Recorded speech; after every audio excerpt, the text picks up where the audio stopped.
Welcome to Reality of the Rose with your host, Natalie Sprink.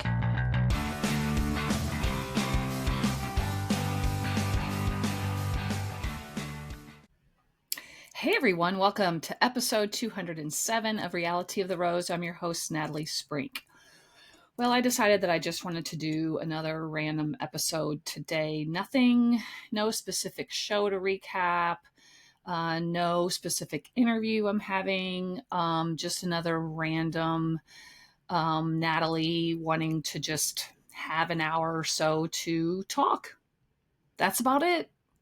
When else in your life can you just talk for an hour straight? That's kind of the advantage of having a podcast and being the sole host of the podcast is you just get to talk for however long you want to, because some people may listen for 1 minute, some people may listen to the entire time. But if what I have to say is even halfway interesting or you can relate to, then we both win. So here I am. So it is about, as of today, as of my recording date, it is currently, what is today?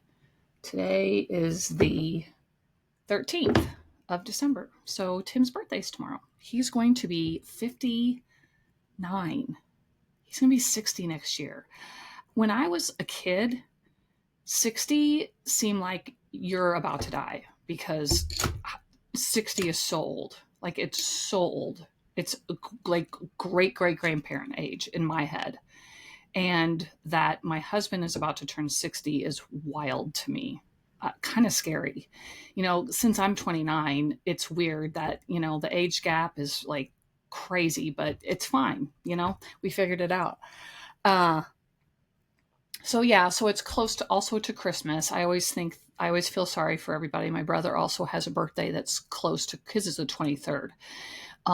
Actually, I know quite a few people who have birthdays close to Christmas. And I always just, you hear this all the time, but feel sorry for the people who have birthdays at Christmas because they kind of get lost in the shuffle.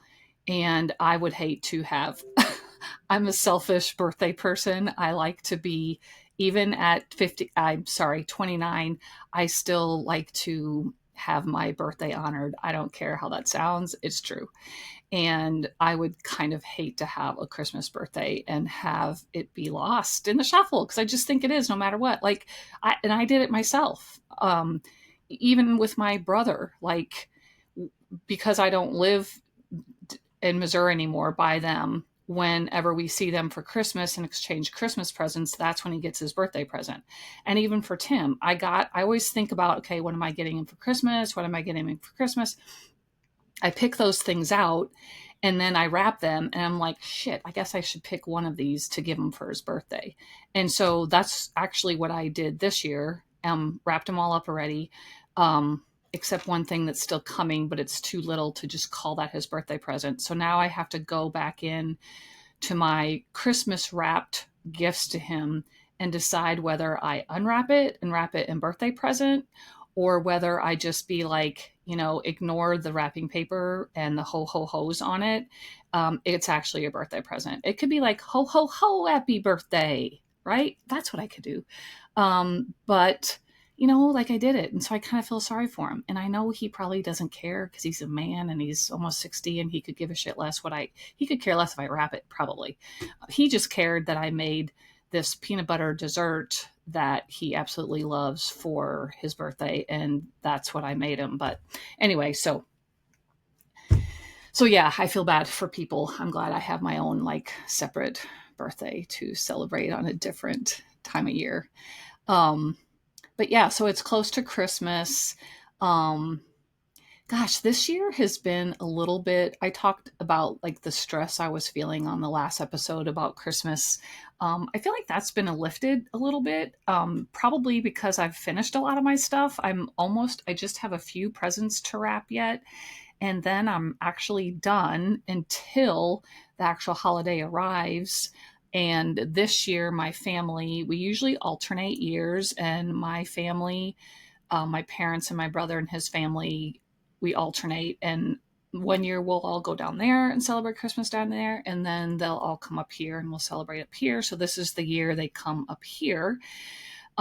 So like I love when they come up here, and I'm really happy because the last time they were here, we had no snow, which is kind of wild. The time before when they were here, we did. We actually got to get them on some snowmobiles, and they got to walk onto the frozen lake and do the whole thing. Whether they can ride snowmobiles yet then or not, but we have had a decent amount of snow this year. So because in Missouri, it is not very common at all to have snow on Christmas at all. It rarely happens. And so I like it, and I think they like to like be around snow around the holidays. So I think this year there will be snow, although it's supposed to be kind of warmish next week, and I hope it doesn't all melt. But anyway, so they're coming up here where I was going with that. They're coming up here. And so then I do have like the hosting part of it where I have to be, or I feel like I have to be thinking about menus and food and all of that and keeping everybody fed and all those kinds of things, which I'm weird about. Like, I feel like some people really enjoy that and they love hosting and love cooking. I don't love cooking at all. I maybe have gotten a little better, and I definitely prefer baking to cooking for sure. But anyway, so getting like that menu together and making sure I have enough food and all of that while they're here is something to think about. Also, I out of town stepson Jared, his fiance Maddie will be here for a couple days, and then my other stepson who doesn't live here and his pregnant wife. Oh, I don't think I talked about this yet. Kenzie and Matthew, Matthew and Kenzie are one of the weddings that we had last year in September, and they are pregnant. And I'm so excited. I'm so excited. It's a weird thing for me. Anyway, let me finish my Christmas story. So anyway, they are coming into town for a day. They're all going to be able to be in town at least at some point while my parents and my brother's family are here. So I'm really happy about that, so that they can all see them as well. And yeah, so I've got that, but that's not really that bad because like Allie's going to be home too. She comes home middle of next week, and she'll be home for almost 3 weeks, like 2.5 weeks. So that's really good. So she's here to help me. I know my mom will help with stuff, and Abby, like I'll have plenty help. So it's really not that big a deal. It's like a big deal in my head. You know how everything is. It always is like a ginormous deal in your head, especially at like 2:30 at night when you wake up to go to the bathroom and then you go back to sleep and then you can't quit thinking about it. Then it's like a ginormous deal. So, but anyway, other than that, oh, another thing. Wait, I keep thinking of all these things. So let me go back to the Kenzie and Matthew. So they announced they were pregnant. I can't believe I haven't talked about this already. So they announced they were pregnant back in no, it was right around in August, because it was Matthew and William's birthday. And so if you aren't caught up on that, Matthew and William are my two stepsons, and they both got married. They're both the ones that got married last year. And so Matthew, it was kind of funny because Matthew called us and we were on our way to go do some errands. Okay. So he called us, or maybe Tim called him. I don't know. We were going to wish him happy birthday. Well, it didn't suit him at the time. And then like he texted back and said, "Hey, can I FaceTime you guys?" And Tim was like, "Well, we're about to run some errands. Like, can we call you when we're done with that?" Sure. He goes, "But can you FaceTime me? I want to show you what I got for my birthday." So we're like, sure. So we finish our errands, we get back in the truck, and we FaceTime him on Tim's phone. And so we're connected with CarPlay. So whenever we connect, we can see him, but he can't see us. And we're like, oh shoot, we're in the truck.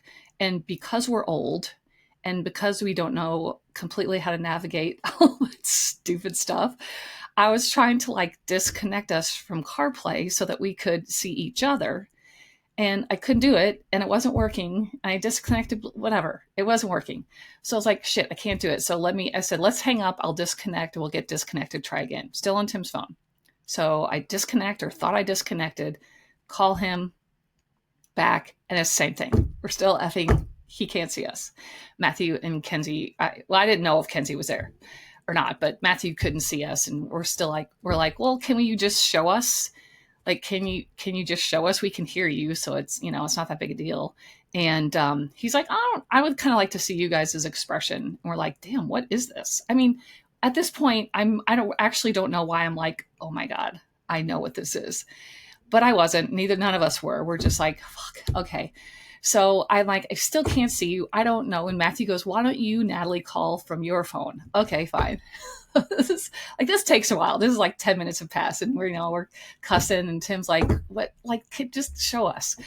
So hang up. I call him back on our phone, and it worked. Thank God it worked. We connected, and we're like, oh, happy birthday. How's it? He's like, oh, everything's going good, blah, blah, blah. And he said, here, I got it. So I want to show you what I got. And I got goosebumps. He turns the phone around, and seriously, I have goosebumps. Can you see that? I have goosebumps. He turns the phone around, and there was a little onesie that said, oh shoot, like it said something like, you're going to be grandma and grandpa, or something like that. I can't remember exactly what it said, but it said about like, yeah, well, congratulations, you're going to be grandma and grandpa on the onesie. And like immediately I just screamed and yelled, and we were so shocked. I was like, so it was so fun. It was so cool. I'm so excited. What I'm going to say about that is, even if you would have asked me like 5 years ago, not even probably, I'd have been like, okay, I do not want to hear the word grandma in association to me, because that sounds like I'm 60. Like reference like 10 minutes ago. I don't want to feel old. I have a problem with aging. I can't help it. That's superficial. I don't care if it sounds superficial. I have a problem with aging and looking old and being old. I know the alternative is nothing that I want either, but I don't care. I haven't been around babies much at all in like my recent past 10 years, because just now, like, my friends are starting to have grandchildren. And like just being around a baby once or twice in the past like year, I could just hold a baby forever and ever and ever, and smell their head forever and ever and ever and ever. And so I don't care about the word grandma anymore. I could care less. I don't know what the baby will call me. I don't know if they have decided what like the grandparents are going to be called. I know in my own situation, like with my mom, at least specifically, because we lived in Missouri and we lived close to my parents then. And, we were just, because growing up, my grandma and grandpas were my grandma's, grandma and then their last name. So it was Grandma Petzel and Grandma Brickner. Those were just that's what we called them. And so, and I think Tim was the same way with his family. So we were just going to be same thing, Grandma Petzel and Grandma Sprink. But so Allie got to see my mom quite a bit because she would babysit her and things like that a lot, since we lived right there. And so she was the first grandchild. So when she started saying, trying to be able to talk, and she would try to say grandma, it came out Maga. That's just how she said it. And so it stuck. And like, then I would, because she would say it, and then we'd get to my mom's house and we'd start referring to my mom as Maga, like, just because that's what she called her. And so it stuck. And my dad, she also, instead of grandpa, which this one's not so weird, not weird, but it's not so unique, is Papa. So that's how it came out with her. So now my with Tyler, and then with my brother's 3 kids, my mom just stayed Maga and my dad stayed Papa. So anyway, that's how that happened. And then Grandma Sprink, because she lived further away and didn't see them as often, Tim's mom just did become Grandma Sprink. Anyway, so I don't know. Some people determine what they call what they're going to call the grandma and grandpas. But since we have since it's my stepson, so they have like Matthew's mom and then me, and then obviously Kenzie's mom. And so there have to be 3 different ones. So I'm kind of curious to see what that is. But I have found myself, well, 2 things. One, I have found myself not being able to they did find out too that it was a girl. And the way they found out was also very, very cool. They made a little video about it and didn't tell us what it was going to be. They just sent us all the video via text, and then we watched it, and I got goosebumps again. They had they had an airplane fly overhead and then release pink smoke. So it's a girl. And so, I don't think it's any like you boy moms. Like, it's fine. Boy clothes are adorable as well. Absolutely cute. But I don't care what you say.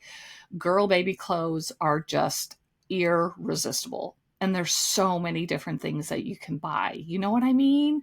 Like, it's overwhelming. And when Allie and I were in Maine and Vermont, we went in all kinds of boutiques, and I just could not avoid heading straight to the baby sections if they had them. And, I mean, it's like an illness. I can't. This child's already getting more for Christmas than most people, and she's not even born yet. So, anyway, I can't wait. I had to stop myself though. But, so the due date is April 16th, and which is only 2 days from Tyler, my youngest, birthday. His is April 14th. So it'd kind of be cool if they shared a birthday, I think. And I guess that would be a real possibility. But the other thing is it's kind of funny because in my head, so she will send, Kenzie will send like periodic little updates, which they have so much more stuff now, obviously, than when I was pregnant, like, just a couple of years ago. And, so I guess there's this like app, and it like gives weekly updates. And in the update, it'll say like what is being formed now, like now this week, usually the fingernails start growing, or, this week, the, hair will start to appear, whatever, things like that. And then it will also like tell you like how big it is, and it will relate it to something that you can like picture the size. So one week it was the size of an olive. And A, I love olives, but B, I was like, oh, that's so cute. I'm going to start calling her Olive. And I kind of was just kidding at the time, but then I started doing it, and I keep doing it. And I hope they don't care. If they do and they would be listening, please tell me and I'll stop calling her Olive. But I just like to myself, like even because I keep track of everything I buy for everybody every year. For Christmas, call me overly organized, but I do. So I don't repeat gifts, because I did that one time. I gave someone the exact same gift 2 years back to back, and that was like humiliating as hell. So, and they didn't say anything right away, and then they did later, and I was so mortified. So now I keep track from year to year. But I, for what the things I'm buying the baby, I have like baby Olive, and then I put the things. And like, if we're here at the house and I'm referencing the baby, I'll call her baby Olive. So I just keep calling her baby Olive. I'm going to be really disappointed if they don't name her Olive. I'm just kidding. But yeah, so that's the other thing. We have baby Olive coming on April 16th, and she's getting a lot of Christmas presents. So anyway, that's a very exciting thing. And they live though 4 hours from us. So, I told them I may have to buy a house there as well. But yeah. So to stay tuned. I will definitely keep you up to date on that. Let's see. When I started to say something about them, I had Christmas cards is another thing that is so wild to me that has changed. I really didn't mean for this whole podcast to be about kind of Christmas things, but so. Isn't it wild so I stopped doing Christmas cards probably, we moved here in 2018. I think I did them for maybe another 2 years, and maybe in 2020 is when I did not do them. I can't exactly remember. It's been several years that I have not done them at all. And I felt really guilty when I stopped doing them, just because I was like, that's just what you do at Christmas. But let me tell you, I dreaded that part. I really did. And I didn't really enjoy it. And it was just, it felt like it wasn't. And what I would usually do, and again, this is probably because my mom always did it, but she would include a card and then do a little letter and include it. But, obviously, and I think obviously that's a lot of people do that, but that is something that we did before we had social media. Now with social media, nothing is a surprise, and you get constant updates on everyone's life. So it really is not necessary, which is obviously probably why no one sends cards anymore. And I say that with that voice because, I'm still just from a generation that always did that. And when cards were like the thing, I had like a little basket that I kept all my Christmas cards in. And it was packed full. I mean, I know that we had to have at least got 100 of them. And I'm sure people get way more than that, but we got so many. And it's interesting how year to year, if you think back, and maybe it's only interesting if you lived during that time, but I actually did really look forward to them and seeing pictures, and like especially of how people's kids had grown, or if they did write letters, hearing about what they've done and what ages they are now, because you just didn't keep track of that, especially the people who lived away from you. Obviously, like you'd also send them to like, family and friends that lived close by, and that you didn't need the letter for, but you'd still get Christmas cards from everybody. It was just a gesture. How did that get started?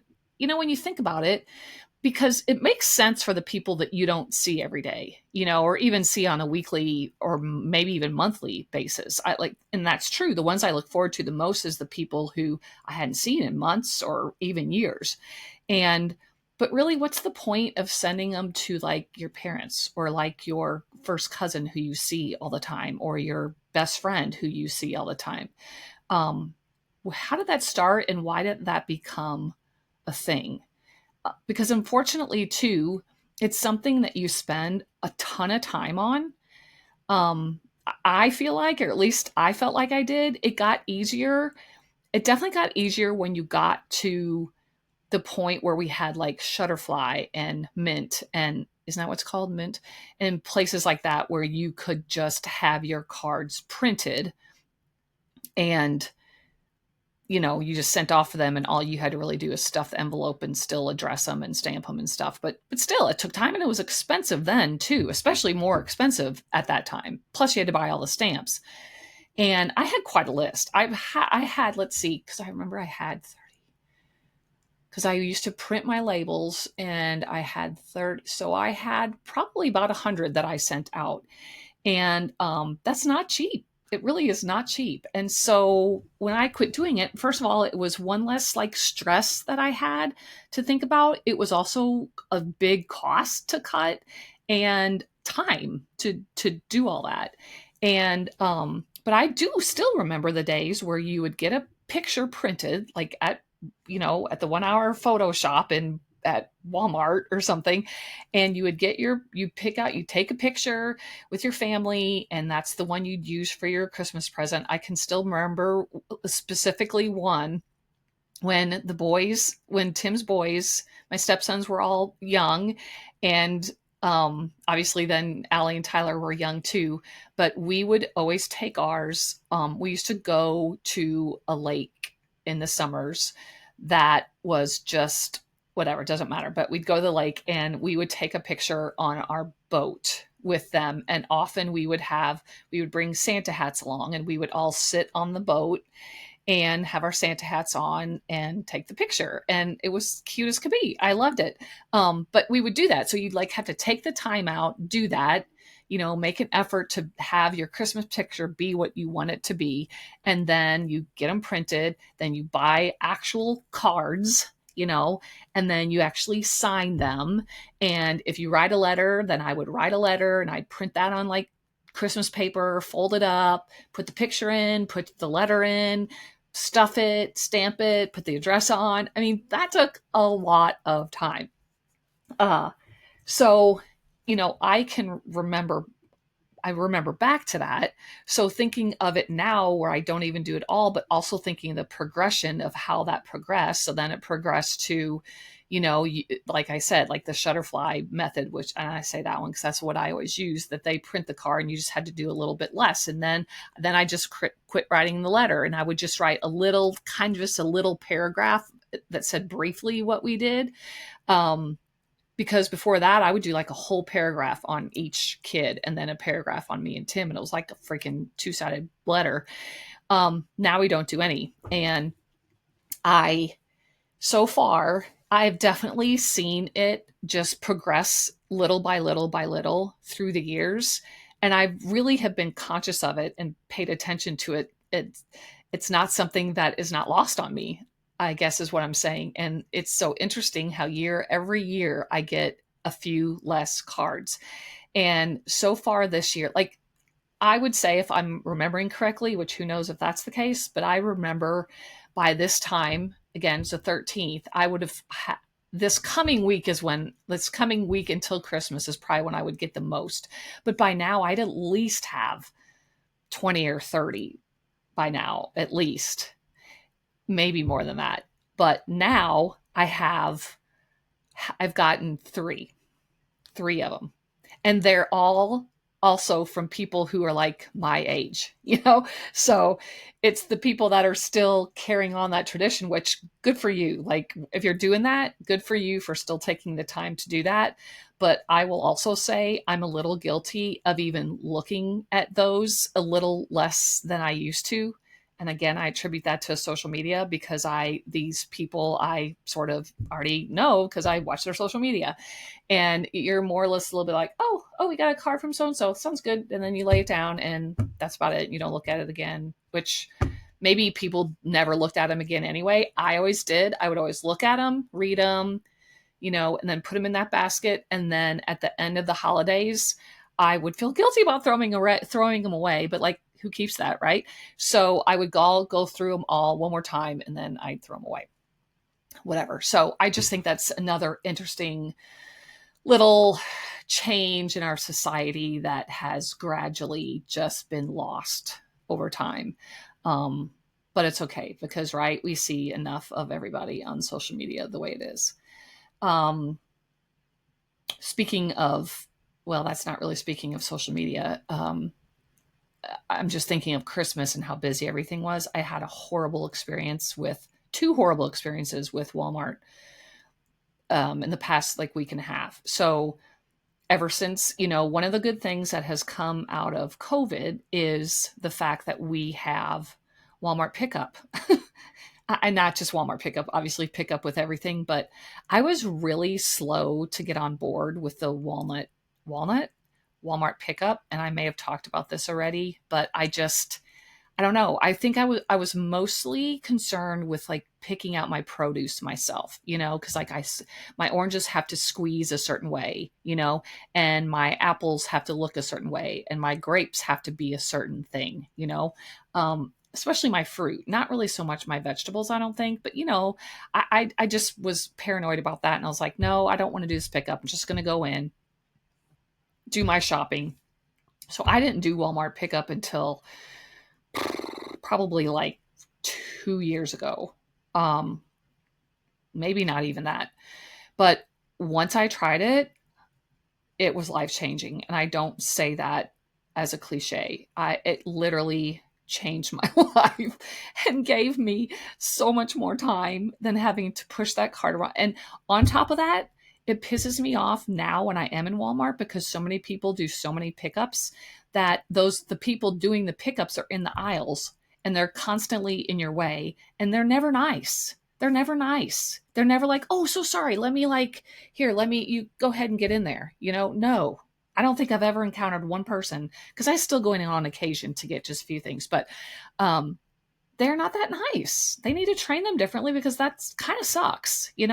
Part of customer service is just like how the workers treat you. And if you need to get to the freaking canned green beans and you're in my way, you work here. Like, let me get to the canned green beans. So, where am I going now?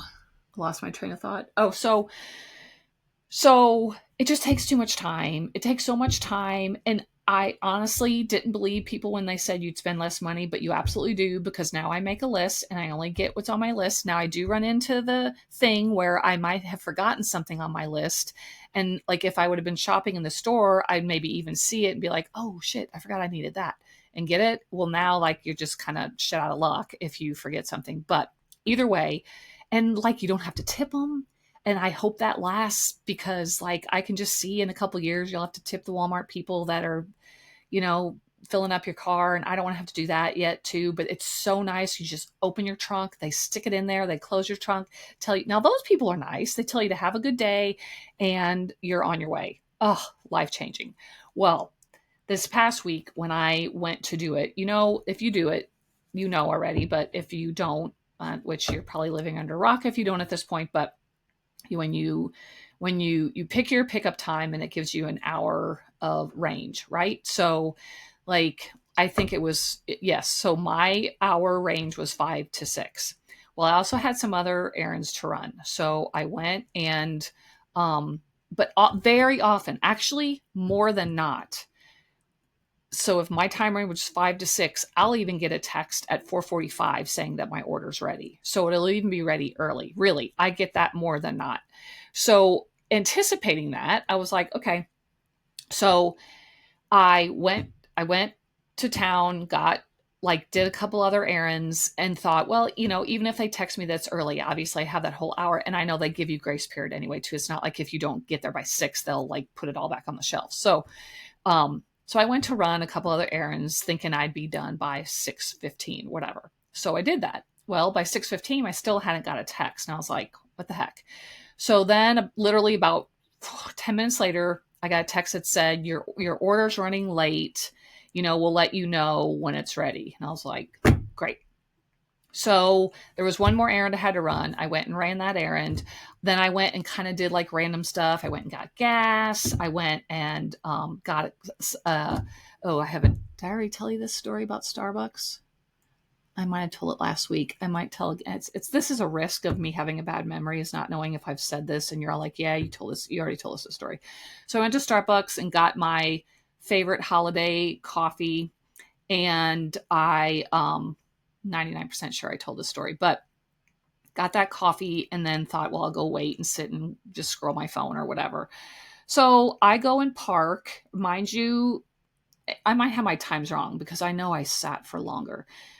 So I'll just say that I got to Walmart at about 6:30 after all was said and done, to wait after I got my notification that it was going to be late. Well, okay, so keep in mind that, like I said, 99% of the time my order's ready early, actually, but for sure by the first of the like 5, not 6. So I get there at 6:30, hadn't heard, sat there, waited till quarter till 7, still hadn't heard anything. Wait till 7 o'clock, 6 o'clock, still hadn't heard anything. No, wait. Oh yeah, that is right. So, sorry, really messing this up. I said that right the first time. I got to Walmart at 6:30. My time was 5 to 6. And I got there at 6:30, still wasn't done, right? Okay? So I had wasted a lot of time, sat there thinking surely would be done. Yes, I did think of canceling it and just going in and getting it on myself, but I just in my head I'm like going, "Oh, I don't want to do that. I don't want to I've already wasted this much time. I don't want to waste another hour shopping because it was a big order." And so I just patiently waited, thinking as soon as I got in my car to do that, they would be like, "Oh, it's done." So I kept waiting and kept waiting. I did not get my order until 7:20. My time was between 5 and 6. I did not get my order until 7:20. Finally, I had called them at about 7 and complained. And they were like, yeah, "I'm so sorry, ma'am. It's just been like this. It's been like this all day." And I'm like, I don't I you know I hate being a bitch like that because I know that's probably right because it's a time of year and all that. But I was just like so pissed. Like, because they kept saying, if you want to cancel your order, we'll refund you and you can come back a different time. No, because Walmart is like 35 minutes from where I live. So that means I have to just drive all the way back home with no groceries and then just go the next day and maybe be delayed again. I'm not doing that. So I sat there. So if you want to, like, technically my order was 2 hours and 20 minutes late. I was so mad. I had drank my entire coffee. I had scrolled Instagram for like fucking 45 minutes. I was so pissed. And I probably took it out on the poor guy who came to deliver it. He doesn't even probably realize that it was like, well, yes, he had to. But anyway, I was steaming mad. Was so mad. So mad. So then a week later, so in between that time, I found out that some shredded cheese, and I don't know if anyone saw this recall notice. I had seen it on the news by chance, but didn't think much of it. But then Allie sent me an Instagram post that talked about the shredded cheese being recalled because there could be bits of little metal. And then they named like all the brands of shredded cheese that it was. And Great Value, which is Walmart's brand, was on that list. And they gave you the UPC code so you could check your cheese to see if it was on the list. Well, so she sent that to me, obviously knowing I get all my stuff from Walmart. So I checked all my shredded cheeses and I had 3 packages actually that weren't opened that I had gotten from there. Okay. So it's like those packages run like $2 a piece ish. So it's not that big a deal. And I could have just, I guess, thrown them away, but I'm like, $6 is $6, So it said that you could return them for a full refund.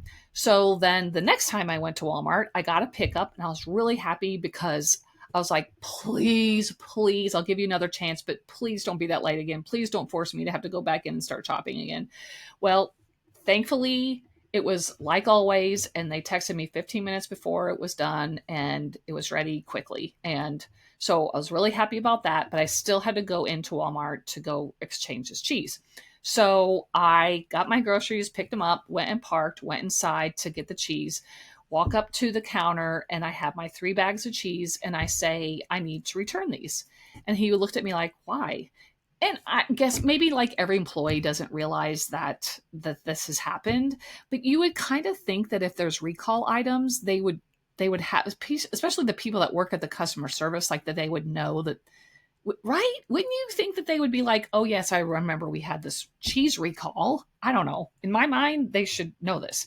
But he acted like I was kind of crazy and was like, why? Is there something wrong with it? And I'm like, well, yeah, there's pieces of metal in it, Okay, I don't know that there is, and I probably would have been fine. But nevertheless, I was like, well, yeah, there was a recall. I didn't say it like that. I always act like I'm going to be such a badass, but I wasn't. I was like, these were recalled. Okay. So he scans them and he said, do you know how you paid for these?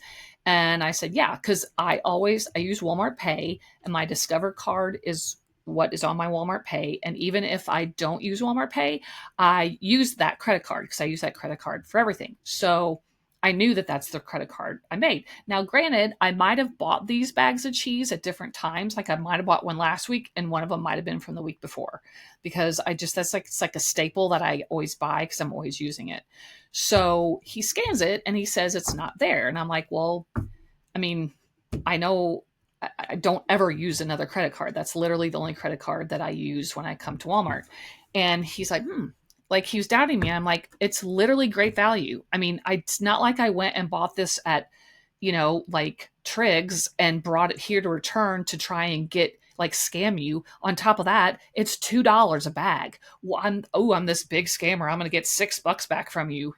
What? So I was like, it's Great Value. Where I wouldn't have bought it anywhere else. And even if I did buy it at Walmart in freaking Missoula, Montana, aren't you supposed to be able to return to any Walmart anywhere? That's at least how it used to be. And I don't know why it wouldn't be. It's Walmart. And he looked at me kind of sketchy and I'm like, I don't know what to tell you. It was what I bought. So he's like, I'm gonna have to get someone else here I'm not sure what to do.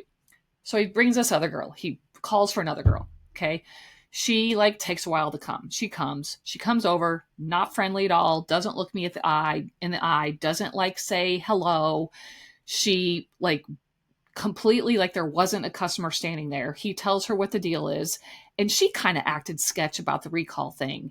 And I was like, literally, if you want me to Google it and show you the freaking article in the paper, I will. Like, it's a recall, you know? And so she like taps his stuff off, and she goes, she's talking to him. And I'm literally standing right there. And she said, did you get her credit card payment? And he's like, yeah, but I scanned it and it didn't come up. And she kind of like tilted her head like, And I'm like, are you fucking kidding me? Are you seriously questioning? I felt like that's what they were doing. Maybe that's not what they were doing, but I felt like they were questioning me like I was trying to scam them. Again, who's going to scam with 3 bags of shredded great value mozzarella cheese? Like, what do you think I am? So, but I wasn't going to be like, it's fine. I almost thought in my head, I was going to be like, screw it. You know what? Just throw it away. I don't even care. It's $6. But I was like, no, this is like, you're not going to make me feel guilty. I'm going to at least get $6 out of this shit for standing here. So then she's like, I'm going to have to get so-and-so. And it, whatever. Again, she's not talking to me. She's talking to the guy standing there. And she calls this other manager, whatever. And this manager comes over here and like, if the first girl wasn't rude, this chick was even ruder. And she didn't look very nice either. I'm just going to say that. She looked like she had just woken up from bed, put on her freaking pajama pants. I thought at least the people that shopped at Walmart were the ones that always just wore their pajama pants, not the ones that work there, but she did. Literally looked like she rolled out of bed and went to work. And she comes walking up, acting like all high and mighty because she's a manager. I don't know. But she acts all high and mighty and was like, what's kind of cocky walk, and it's like, what's going on, what's the problem? And they told her, again, no one asked me, again, I'm like this invisible person standing at the freaking customer service thing, what's going on here? And they said, she's wanting to return these cheese. She said there's a recall, again, like that, with that tone. She said that there's a recall. Again, sorry, I snorted. Why would I lie about this? Well, what? And she was like, yeah, there was. And she said, yeah, there was. And then goes, what, did you scan the payment? Yeah. And it didn't come up on the payment. And she was like, and then she kind of paused again, making me feel like I was making this up. And I never said it, but I wish I would have been like, do you think I didn't buy it at Walmart? Because if you did, can you look at the brand? Do you see that says? It says great value. Is there another store that sells great value? Why are you making me feel like I didn't buy this at Walmart? I wish it just said Walmart across. Anyway. So she's like, well, you're going to have to do a blah, blah, blah, blah, blah. And so they were punching it in. She's like, oh, okay. So she figures it out. She walks away, hadn't even looked at me, didn't apologize for my wait. At this point, I've been standing there for probably between 15 and 20 minutes. Didn't apologize for my wait, nothing, just walks away. So then the first girl is sitting there trying to punch in whatever she's doing. And so she tells me finally, she's like, it's going to have to be a gift card because it's not showing up on your card. I'm like, fine. I don't care. That's ridiculous. I don't understand why that's the case, but whatever, fine. So she starts punching shit up, and I can tell it keeps beeping at her. Like, obviously it's something wrong. Like one of those mean beeps, like, meh, not the like, beep, beep, beep, beep, you win. It was like that, meh. So I could tell she didn't know what the F she was doing. I already said fuck. So she didn't know what the fuck she was doing. So whatever. Then it went back and forth between her and the guys that was still initially trying to help me. He actually finally in this process had said, thank you so much for waiting. He said, I feel like I need to be entertaining you or something. And I said, can you do a tap dance? I did. I really said that. And I kind of said it just like that. And he was like, oh, if I would tap dance, you would really laugh because I'd probably fall down. And I was like, okay. So anyway, she is having so much trouble. So then she's messed something up. So she has to get another gift card, scan, like the whole thing.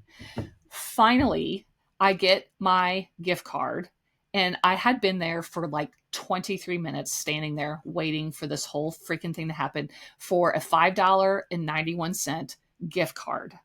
Okay. I just a while ago said $6 is $6. No.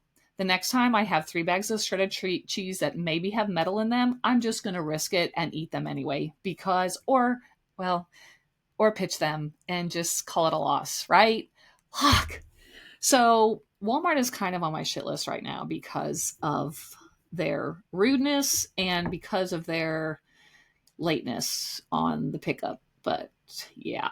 And then so you say, why don't you go to a different grocery store? Well, if you remember where I live, it is very rural. And I can't go to the local grocery store because it's too expensive. It's only where I go if I'm really, really need some, excuse me, if I really, really need something, or it is, I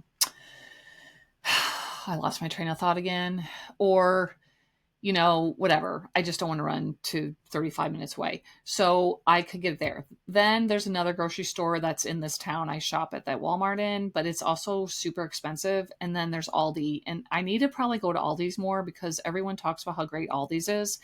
And I don't shop there. And I don't know why I don't. I think I went there once. And I'm also very like routined and rigid in like the things that not rigid, but I'm so routined in the things I buy. I know exactly what I need and where it is, or like it pops up right first on my Walmart page when I'm adding it to my cart.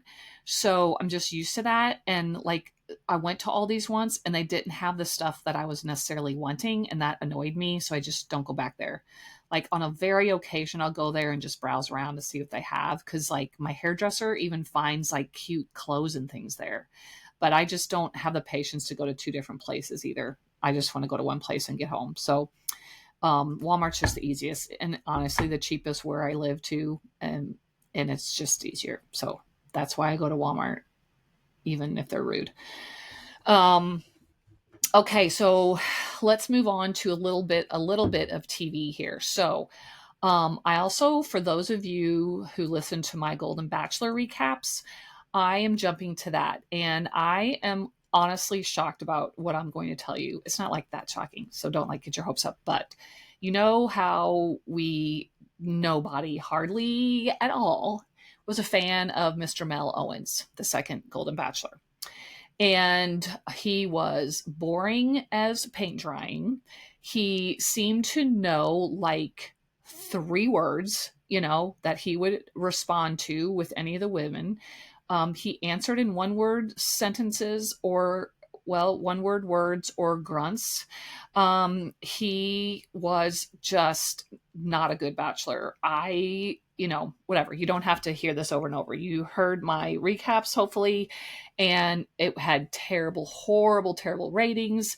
I thought he handled the whole thing with Cindy not very well. He just did not express himself, or God, it was horrible. Like, I just didn't know if he knew any more than like 5 words to speak.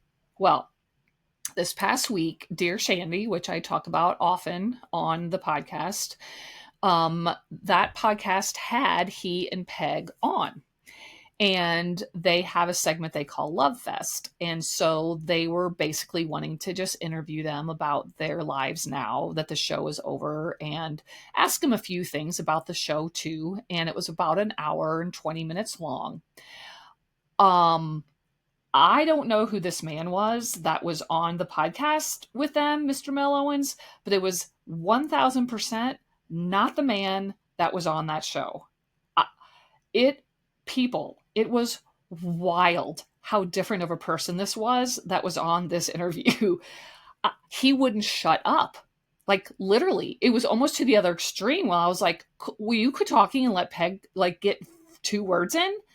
I mean, he would not shut up. He was the first to jump in. His stories were long. He actually spoke intelligently. He used words beyond journey and I don't know, whatever other of the 5 words he used during the show. I was shocked. I was, the only reason I know it was him was because of his voice and I saw the clips, but it was crazy how different he was, which now makes me wonder, did like they do him dirty too and just give him a super bad edit?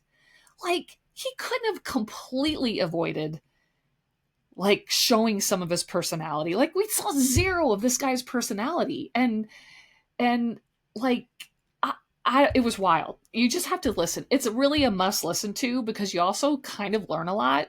Now, two things as an aside, even though I got definitely a better impression of him, or at least got a better feel and vibe for who he is and like what his personality is, like he was kind of funny sometimes. And the way he and Peg interacted, well, since it's an interview, it's hard to hear their interactions. But two things, though, that I still thought were a little strange were so apparently he made it known because on Dear Shandy, Charlene and Andy, her husband, the ones that are the hosts of it, they were not fans of his at all. And I will say that it's true. They were not fans of his at all. They really kind of were hard on him, like everybody else was, but hard on him about the first half.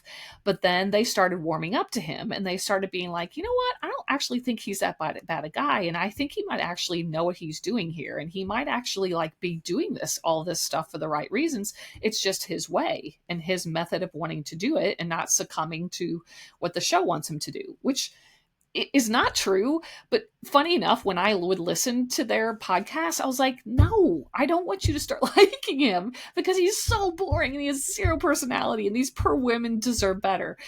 And like, I wasn't agreeing with them at the end when they were kind of like giving him the benefit of the doubt. So, but they truly did kind of change their minds about him. And so apparently he and Peg, but especially he, must have like listened to every single one of their breakdown episodes as they were airing. But I don't, whatever, if they listened to them together or not, but he had a hard on for Charlene, and not like in a gross, weird, disgusting way, like in a way that he was like, you could tell he was a little bit annoyed with her because she was definitely harder on Mel than Andy was. And Andy came around to him a lot sooner than Charlene did as well. And he kind of gave her a little bit of hell for being so hard on him.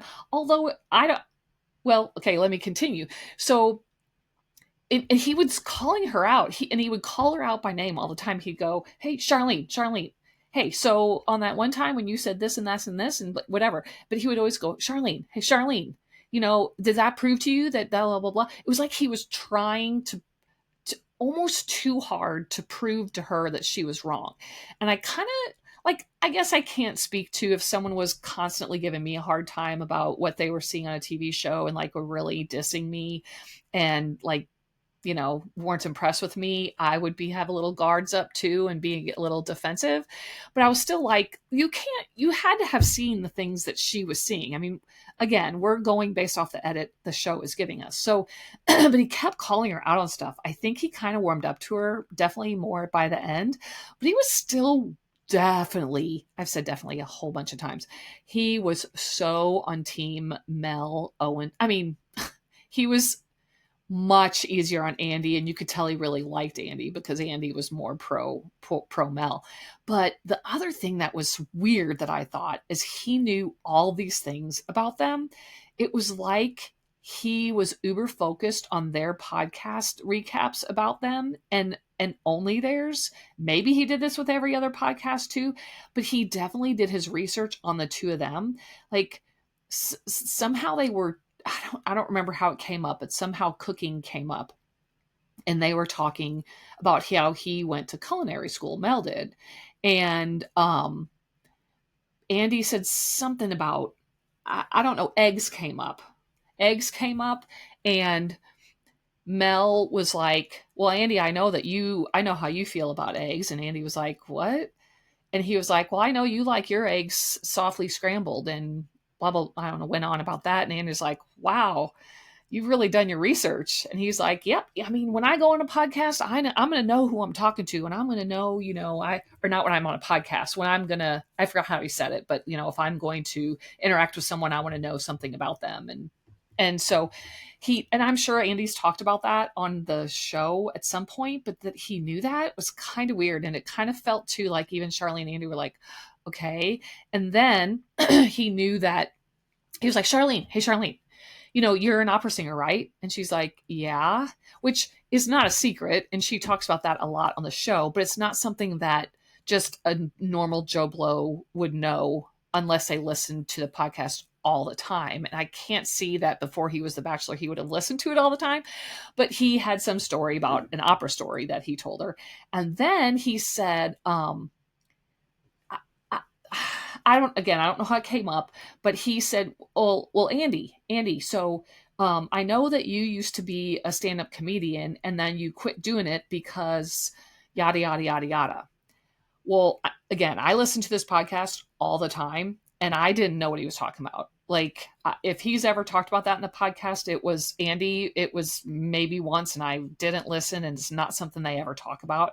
But Andy, like, paused even for like a second or two and was like, wow, you really have done your research on us. And he was like, I'm telling you, I'm going to, I'm going to, but I thought it was really weird that he did this like deep dive on Charlene and Andy, and like he would bring this stuff up out of the blue. Like the eggs kind of had to do with what they were talking about, but not like super directly. But all the other stuff he would bring up was just like, it was like it was like he had a list of the things he wanted to say he knew about them, and then he would just bring them up randomly. Like especially the stand-up comedian thing, like that was random. And I was like, what the, why is he acting like this? Is so weird that he knows this much about them. I thought it was kind of creepy. So then they did this like little game playing thing. It was kind of like a newlywed game where they would ask them each questions about the other and see they would say like, Peg, what would be Mel's last meal if he ever had it, and then she had to guess what the meal was, and he had to say whether they had answered him prior, and he had to say whether that was right or wrong. Well, that got real weird too, because he kept trying to Mel kept trying to, I don't know if he was trying to be funny or if he was just so insistent on being right that he kept like deviating from the topic and wouldn't answer the answers directly, or would answer them in a super vague, lengthy way. I can't explain it, but it was just kind of strange. I have to say, and even they said, like, at least we're learning a lot. Like, this game is not going down how we thought it would, but at least we're learning a lot about both of you. But I'd say, as far as like the amount of time, if we have the 100% range, between like what Meg and Mel were talking, like their talking time, let's say 100%. I would say he talked at least 75% of the time, if not maybe like 80, and Peg talked the other 20. It was wild. And I'm sure I have a million of them. But Peg kept picking up her like little speech thing that, how people have things that they like say over and over and over again. And once you hear it, you can't unhear it, and it's just like a filler word that I'm saying, like, like, if someone probably kept track of what I said, it would probably be 8 million for each. But irregardless, her thing was you guys. She would say, you guys, you guys would not believe though how many times me and Mel have done this. I mean, you guys, it is so fun when we go and do this and this and this. And you guys, if you would have been there at, behind the scenes and seen this with Mel, and you guys, I brought that unicycle. That wasn't supplied to me by the show. I mean, you guys, it was, it was over and over and over again. You guys. So that was funny. So that was very interesting. I would definitely highly recommend if you're still invested at all. It was just a different guy. It was interesting for me to listen to it because of that. It was kind of crazy. The other thing again is on The Bachelorette. We are this week, Taylor Frankie Paul posted a story where it was like behind the scenes of The Bachelorette, but then she had a picture of her with a guy in a field where she had hoojooed him. Y'all remember the hoojoo? I used to talk about that. This is Game of Roses terminology. where the run and jump and hug the person, where she, at least, I don't know if she hoojued or if he just lifted her up, but she was definitely legs wrapped around his body and they were hugging and even maybe looked like kissing, but it was his back. They were in a field, if I'm not mistaken. There was a little bit of snow on the ground maybe, and it was out in this field with this like hill in the background. And she said something in the post like, I think this may have been the absolute best night of my life. So, that everyone on God's green earth is going to be watching for this scene in the show. And if they are and they see it, we're going to all assume that this is the guy that she picks. Now, what we have is two things. We could have that they're going to, knowing that she posted this, like I always wonder again, like if production is going, why are you posting this? This is giving out like too many details. Or are they like, yeah, go post this, and then we're going to manipulate this a little bit, either not show it at all in the edit, or I don't know. Or are they saying, say that, even if it's not the guy you pick, so that we can kind of tease that, you think you're picking this guy. I don't know, whatever the case may be. And if they're just going to manipulate this for the show and for what we think, it just seemed odd that she would be allowed to post that if it was fully true and like this is the guy she's really after. Or is it just that she had such a good time with this particular person on this particular date doing what they did?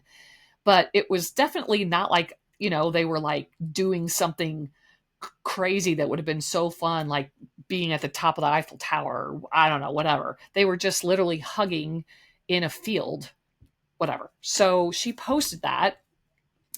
So quite interesting.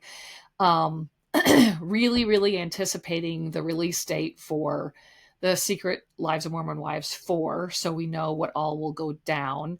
Did I talk about last week that Whitney is on the show, is going to be on Chicago as Roxy Hart yes, I believe I talked about that. So we know that. I saw some talk this week about that there's rumors that there's going to be a spinoff from Secret Lives of Mormon Wives with Demi and her husband in it, possibly because I guess wasn't exactly sure. She was spotted by paparazzi in some restaurant taking pictures. I don't know if a film crew was there.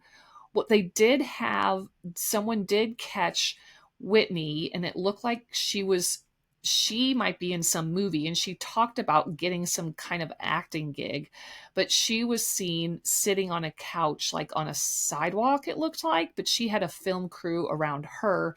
Some people are speculating that it is a Hallmark movie, possibly because what surrounded her looked Hallmarky. Wouldn't obviously be this Christmas anymore, but so we got that as far as all the Mormon wives stuff. But again, with that Demi thing, I don't know if they were caught by the paparazzi. Why? That must be a separate thing. But her and her husband, I guess, are doing fine. Not that I guess there was a question about that, but I guess because Marciano was suing her about all these allegations that. Anyway, but they're saying there's a spinoff possibly with her and him, maybe more, maybe Whitney too. Let's see, any other shows. I finished watching The Abandons on Netflix. Pretty good. I'd say it was a slow burn. I talked about this last week. It's about the Western. It's a series, and it was, I think, 8 episodes, and it was like a Western, but there was women that were the leads, and especially these 2 women who were somewhat of rivals. And I'd say it got really good around episode 4. It was fine. It was good up until then, but it got really good about episode 4 and ends on a complete and total cliffhanger. So I'm assuming there'll be a second season. Emily in Paris is, I can't, if it's out already or it's out next week. I'm going to be having to watch that. I'm an Emily in Paris fan, so I'm anxious to see her in Italy this time around. Got to figure out and carve out time to watch that. Last night, we watched the new Knives Out movie on Netflix. If you're a Knives Out fan, you'll know what I'm talking about. If you don't, it's just a series of movies where the detective is the same person in every movie, and every single movie is about solving a murder. with a whole new set of cast every time. I really liked the first one. If I can remember, it's been a while. The first one was really good. Second one, I think, wasn't as good as the first, but still really good. This one was totally different. I mean, it wasn't different. It was still the same concept of solving a murder, but it was all based around a priest who is a good guy and a priest who is not a very good guy at all. And there's a lot of good people in it. So I can't remember his name. The main guy that was the mean priest. I meant to look that up. But Mila Kunis is in it. Glenn Close is in it. Um, Jeremy Renner's in it. There's somebody else that's in it too. Okay. So I'm looking up. Oh yeah. So Josh Brolin. That's it. Josh Brolin is the mean priest. Then Mila Kunis, Jeremy Renner. Oh, Kerry Washington, right? She's in it too.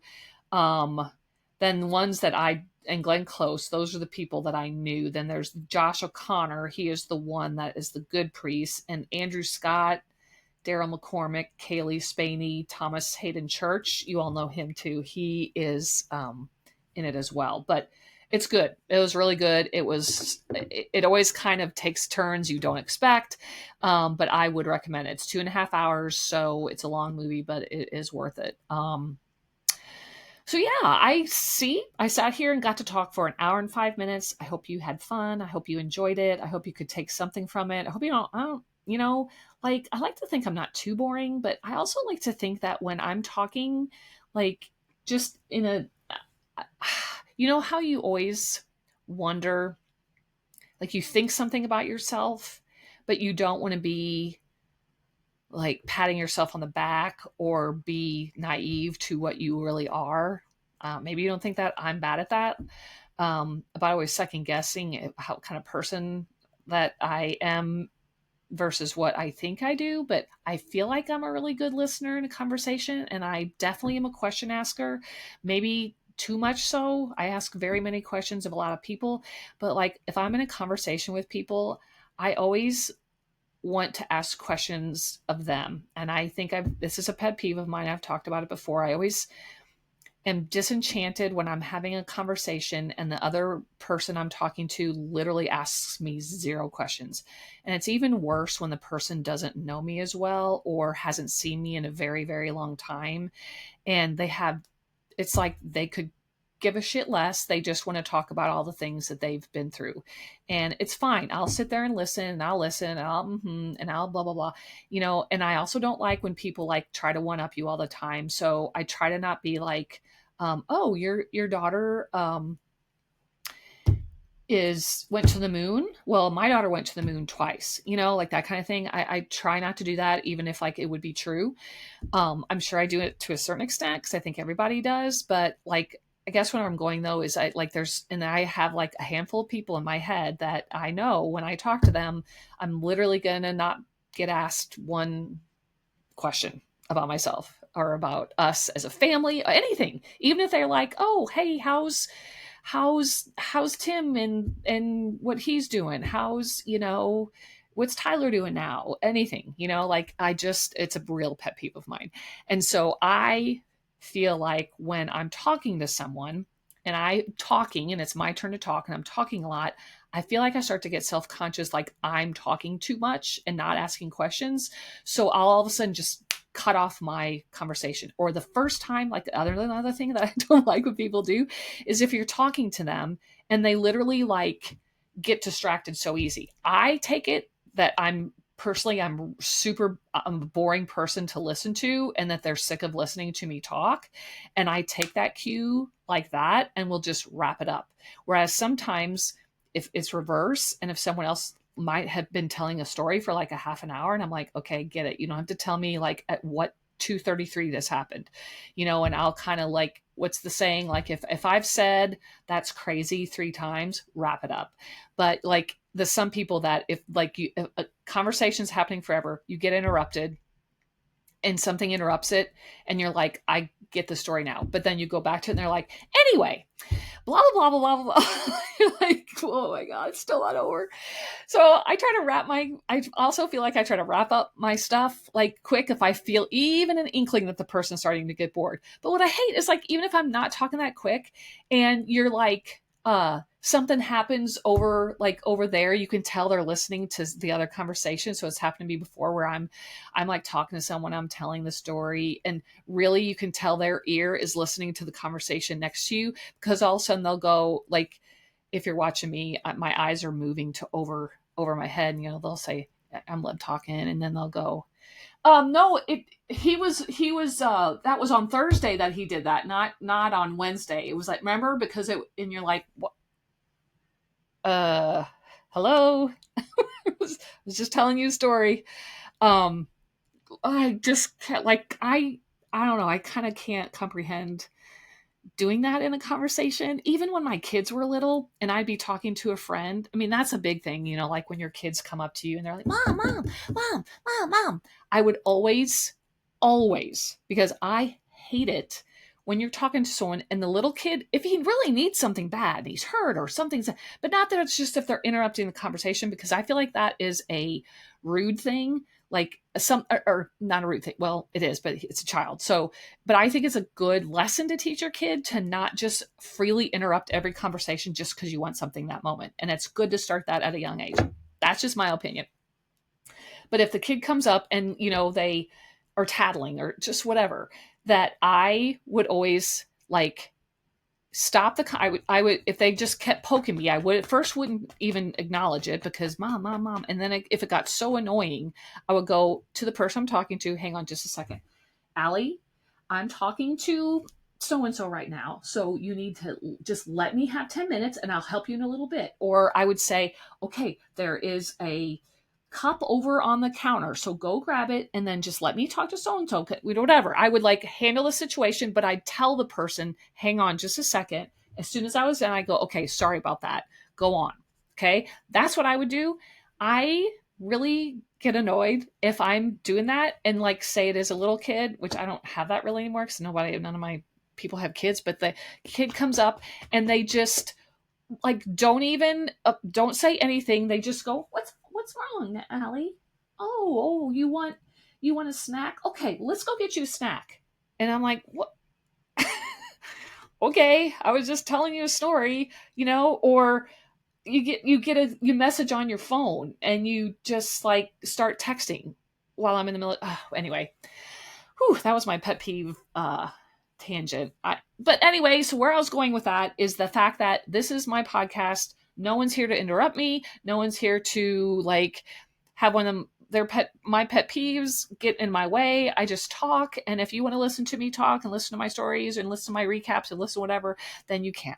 That's what it's all about, right? That's why I do this, and that's why I kind of love it, because I just get to sit here and like talk about random stuff and not feel stupid or not feel like I'm annoying, because if I'm annoying, then I guess just don't listen. But yeah. All right. I may be back, I may not before Christmas. Allie will be here next Wednesday. I guess I could like have another one of these random conversations with her, but we'll see what happens. We got lots going on, just like everybody else does. But if I don't talk to you, Merry, Merry, Merry Christmas. Remember the reason for the season, and that is Jesus' birth. That is my Christian view. If you don't have a Christian view, then I support that, but it is really important to me. And read the Nativity. Watch the movie Nativity. It's called The Nativity, and I don't know where to watch it on, but you can Google that. It is so good. I love, love, love, love the movie. But anyway, remember the real reason for the season and try not to get stressed. And maybe I'll talk to you before then and I can wish it to you again. But love you all. Please take a moment to give me a 5-star rating, put a review in, subscribe, follow. I'm on YouTube. You can go watch me.